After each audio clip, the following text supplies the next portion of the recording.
Nakakain ka na ba ng fried itik?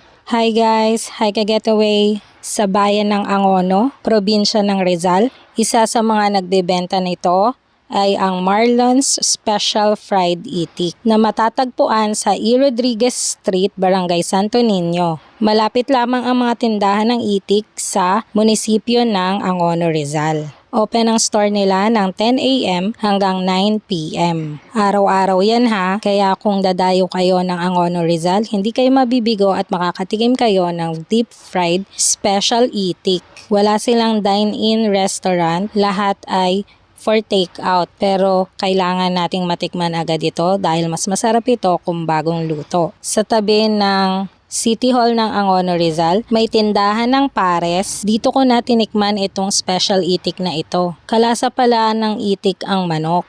Tsaka kung titingnan mo nga physically, para siyang manok.